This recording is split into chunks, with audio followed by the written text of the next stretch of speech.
श्रोताओं, मां महागौरी आप सभी की मनोकामनाएं पूर्ण करें। अपना आशीर्वाद आप सभी पर बनाए रखें। श्रोताओं, आज महाअष्टमी के दिन सुनिए मां महागौरी की संपूर्ण कथा। आज की कथा से पहले हम सभी मां अन्नपूर्णा की कथा सुनेंगे। मां महागौरी की पूजा के साथ साथ आज मां अन्नपूर्णा की भी पूजा करनी चाहिए और कथा का श्रवण करना चाहिए। मां अन्नपूर्णा आप सभी के घर में अन्न और धन के भंडार भरे। इसी कामना के साथ आइए शुरू करते हैं आज की कथाएं। प्राचीन कथा के अनुसार काशी निवासी धनंजय की पत्नी का नाम सुलक्षणा था। वैसे तो उन्हें सारे सुख प्राप्त थे, केवल गरीबी ही उनके दुख का कारण थी और ये दुख उन्हें हर समय सताता रहता था। एक दिन सुलक्षणा ने अपने पति से कहा, स्वामी, आप कुछ उद्यम करो तो काम चले। इस प्रकार बैठे बैठे कैसे काम चलेगा? सुलक्षणा की बात धनंजय के मन में बैठ गई और उसी दिन वो भगवान शंकर जी को प्रसन्न करने के लिए बैठ गया और कहने लगा, हे देवाधिदेव विश्वेश्वर, मुझे पूजा पाठ कुछ भी नहीं आता है, मैं तो केवल आपके भरोसे बैठा हूं। ऐसा कहकर विनती करते हुए वो 2 दिन तक भूखा प्यासा बैठा रहा। ये देखकर भगवान शंकर जी ने उसके कान में अन्नपूर्णा अन्नपूर्णा अन्नपूर्णा इस प्रकार 3 बार कहा। ये कौन क्या कहकर चला गया? अब धनंजय इसी सोच में पड़ गया। फिर वो मंदिर में जितने भी ब्राह्मण लोग आया करते, भक्तजन आया करते, उन सभी से पूछने लगा कि पंडित जी, ये अन्नपूर्णा कौन है? ब्राह्मणों ने कहा कि तू अन्न छोड़कर बैठा है, तो इसलिए तुझे हर समय केवल अन्न की बात ही सूझती है। जा घर जाकर भोजन ग्रहण कर। अब धनंजय घर गया और अपनी पत्नी से सारी बात उसने बताई। तो पत्नी कहने लगी, स्वामी, आप चिंता मत कीजिए, स्वयं शंकर जी ने ही ये मंत्र आपको दिया है और वे स्वयं ही इस बात को प्रकट करेंगे। आप फिर से जाकर उनकी आराधना कीजिए। धनंजय फिर से जैसे का तैसा, यानी कि बिना खाए पिए भगवान की पूजा में और ध्यान में बैठ गया। अब रात में शंकर जी ने फिर से उसके कान में आज्ञा दी कि जा तू पूर्व दिशा में जा और रास्ते भर अन्नपूर्णा का नाम जपते रहना। इस प्रकार धनंजय अन्नपूर्णा माँ का नाम जपता जाता, रास्ते में फल खाता, झरनों का मीठा पानी पीता। इस प्रकार जाने कितने ही दिनों तक वो लगातार चलता गया। कई दिनों तक लगातार चलने के बाद उसे एक बहुत सुंदर वन मिला जो चांदी की तरह उजला था। इस प्रकार उसी वन में एक सरोवर भी था जिसके किनारे जाने कितनी ही सुंदर अप्सराएं झुंड बनाए हुए बैठी थी। उनमें से एक कथा कहती थी और सब मां अन्नपूर्णा इस प्रकार बार बार कहा करती। वो अघन महीने की उजियारी रात थी और उसी दिन से ही व्रत का प्रारंभ था। जिस शब्द की खोज करने वो निकला था, धनंजय को उसे वही शब्द वहां भी सुनने को मिला। अब धनंजय ने हिम्मत जुटाकर उन सभी देवियों के पास जाकर पूछा कि हे देवियों, ये आप क्या कर रही हैं? तब उन सब ने कहा, हम मां अन्नपूर्णा का व्रत करती है। तब धनंजय ने पूछा कि इस व्रत को करने से क्या मिलता है? इस पूजा का विधान क्या है? क्या किसी और ने भी इस व्रत को किया है? इस व्रत को कब किया जाता है? कैसे किया जाता है? इसकी विधि क्या है? कृपया आप सभी मुझसे भी बताइए। तब वे कहने लगी कि इस व्रत को सब कोई कर सकता है। 21 दिन तक के लिए 21 गांठ का सूत लेना चाहिए। अगर 21 दिन व्रत ना कर पाए तो केवल 1 दिन भी उपवास कर सकते हैं। अगर 1 दिन का उपवास करना भी संभव ना हो तो पूर्णिमा के दिन केवल कथा सुनकर प्रसाद ही ग्रहण कर लेना चाहिए। कथा सुनने से पहले कुछ भी ग्रहण ना करें। निराहार रहकर कथा कहें। कथा सुनने वाला अगर कोई भी ना मिले तो अपने सामने पीपल के पत्तों को रखकर या सुपारी या फिर ग्वारपाठे के वृक्ष के सामने बैठकर या दीपक जलाकर या फिर सूर्य, गाय या तुलसी जी या महादेव जी को बिना कथाएं सुनाए मुख में दाना ना डालें। अगर भूल से कुछ मुंह में चला भी जाए तो फिर 1 दिन का उपवास फिर से करें। व्रत के दिन क्रोध ना करें और झूठ ना बोले। धनंजय बोला, इस व्रत को करने से मुझे क्या मिलेगा? तभी देवियां कहने लगी कि इसको करने से अंधों को आंखें मिल जाती हैं, लूलों को हाथ मिल जाते हैं, निर्धन के घर धन के भंडार भर जाते हैं, बाझन को संतान मिल जाती है, मूर्ख को विद्या मिल जाती है, और जो भी जिस भी कामना से इस व्रत को करता है, माँ अन्नपूर्णा उसकी सब इच्छाएं पूर्ण करती है। तब धनंजय कहने लगा कि बहनों, मेरे पास भी धन नहीं है, विद्या नहीं है, कुछ भी तो नहीं है, मैं तो दुखिया ब्राह्मण हूँ, क्या मुझे इस व्रत का डोरा दोगी?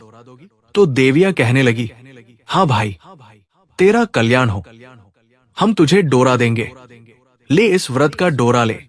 फिर धनंजय ने वो डोरा लेकर व्रत पूर्ण किया। जब व्रत पूरा हुआ तब सरोवर में से 21 खंड की सोने की सीढ़ी, हीरे, मोती जड़ी हुई प्रकट हुई।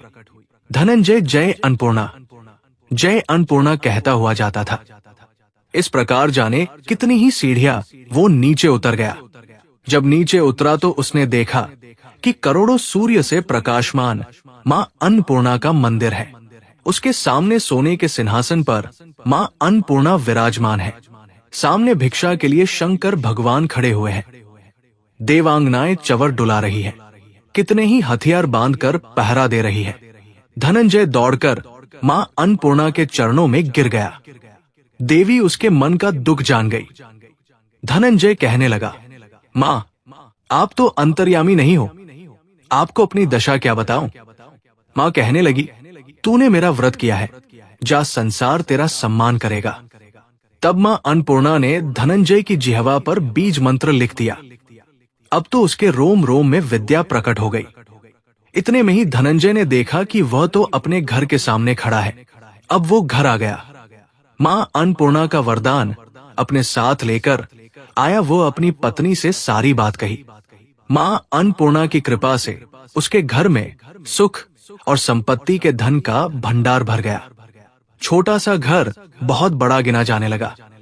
जैसे शहद के छत्ते में सैकड़ों मधुमक्खियां जमा होती हैं, उसी प्रकार अनेक सगे संबंधी घर आकर उसकी तारीफें करने लगे। कहने लगे कि इतना धन और इतना बड़ा घर, सुंदर संतान नहीं तो इस कमाई का कौन भोग करेगा? सुलक्षणा की कोई संतान तो है नहीं, इसलिए तुम दूसरा विवाह कर लो। मन न होते हुए भी धनंजय को दूसरा विवाह करना पड़ा और सती सुलक्षणा को सौतन का दुख उठाना पड़ा। इस प्रकार दिन बीतते गए। फिर अगले साल अगेन का महीना आया। सुलक्षणा ने अपने नए बंधन से बंधे हुए पति से कहलवाया कि हम इस व्रत के प्रभाव से ही सुखी हुए हैं, इसलिए किसी भी प्रकार इस व्रत को छोड़ना नहीं चाहिए। ये माँ अन्नपूर्णा का ही प्रताप है जो आज हम इतने संपन्न और सुखी हैं। सुलक्षणा की बात सुनकर धनंजय उसके यहाँ आया और व्रत में बैठ गया। नई बहू को इस व्रत की कोई खबर नहीं थी। वो तो धनंजय के आने की राह देख रही थी। दिन बीतते गए और व्रत पूरा होने में केवल 3 दिन ही बाकी थे कि नई बहू को खबर मिली। अब उसके मन में ईर्ष्या की ज्वाला दहकने लगी।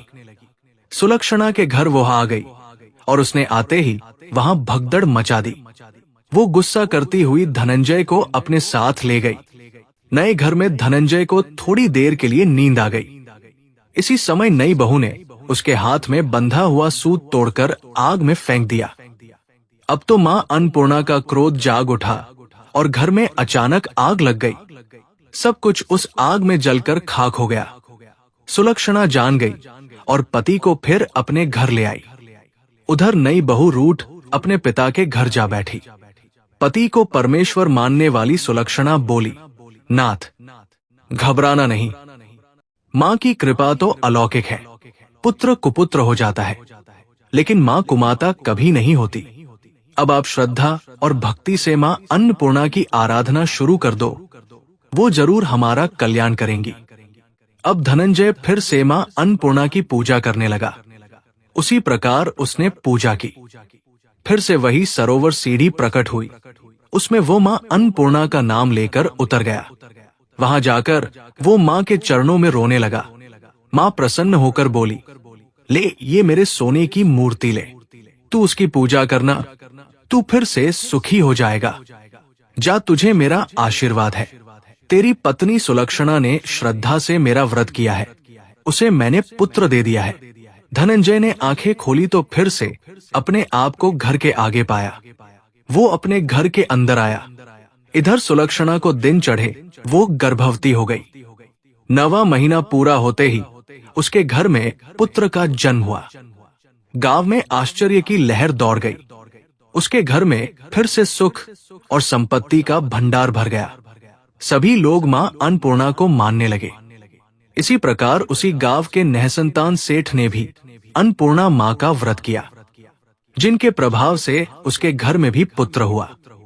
तब उसने मां अन्नपूर्णा का विशाल मंदिर गांव में बना दिया।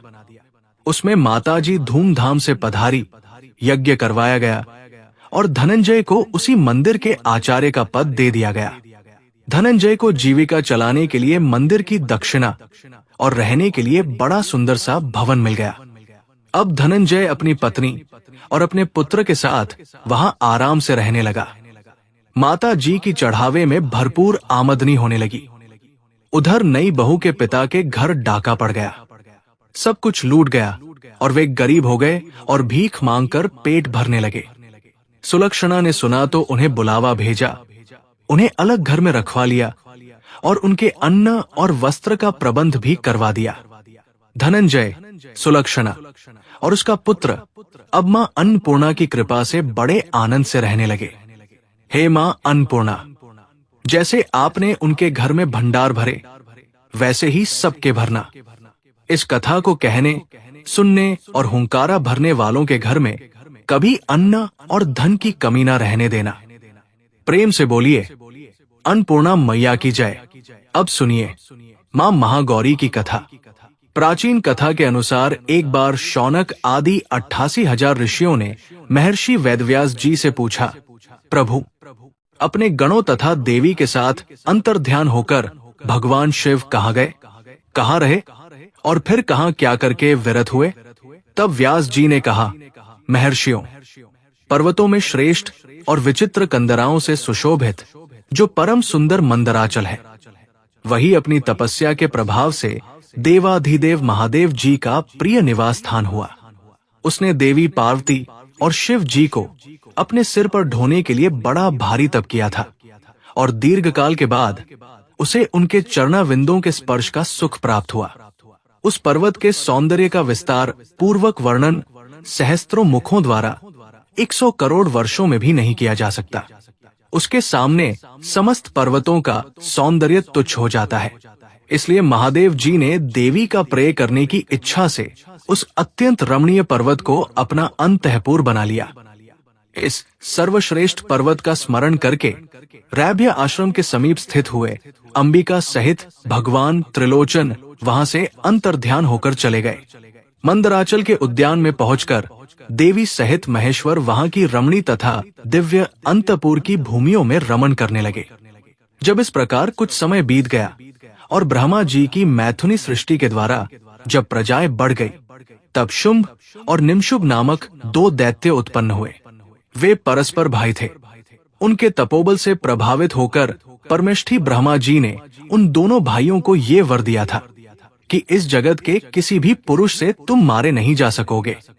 उन दोनों ने ब्रह्मा जी से प्रार्थना की थी कि पार्वती देवी के अंश से उत्पन्न जो अयोनिजा कन्या उत्पन्न हो, जिसे पुरुष का स्पर्श तथा रति प्राप्त न हुई हो और जो अलंघ्य पराक्रम से संपन्न हो, उसके प्रति काम भाव से पीड़ित होने पर हम युद्ध में उसी के हाथों मारे जाएं। उनकी इस प्रार्थना पर ब्रह्मा जी ने तथास्तु कहकर उन्हें ये वरदान दे दिया। तभी से युद्ध में इंद्र आदि देवताओं को जीतकर उन दोनों ने जगत को अनीति पूर्वक वेदों के स्वाध्याय और यज्ञ आदि से रहित कर दिया। तब ब्रह्मा जी ने उन दोनों के वध के लिए देवेश्वर शिव से प्रार्थना की कि प्रभु, आप एकांत में देवी की निंदा करके भी जैसे तैसे उन्हें क्रोध दिलाइए और उनके रूप रंग की निंदा से उत्पन्न हुई काम भाव से रहित कुमारी रूपा शक्ति को निशुंभ और शुंभ के वध के लिए देवताओं को अर्पित कीजिए। ब्रह्मा जी के इस तरह प्रार्थना करने पर भगवान नील लोहित रुद्र एकांत में पार्वती जी की निंदा सी करते हुए मुस्कुराकर कहने लगे, देवी, तुम तो काली हो। तब सुंदर वर्ण वाली देवी पार्वती अपने श्याम वर्ण के कारण आक्षेप सुनकर कुपित हो उठी और पतिदेव से मुस्कुराकर समाधान रहित वाणी द्वारा बोली, देवी ने कहा, प्रभु, यदि मेरे इस काले रंग पर आपका प्रेम नहीं है, तो फिर इतने लंबे समय से आप अपनी शिक्षा का दमन क्यों करते रहे? कोई स्त्री कितनी ही सर्वांग सुंदरी क्यों ना हो, यदि पति का उस पर अनुराग नहीं हुआ, तो अन्य समस्त गुणों के साथ ही उसका तो जन्म लेना ही व्यर्थ हो जाता है। स्त्रियों की ये सृष्टि ही पति के भोग का प्रधान अंग है, और यदि वो उससे ही वंचित हो गई, तो फिर इसका और कहाँ उपयोग हो सकता है?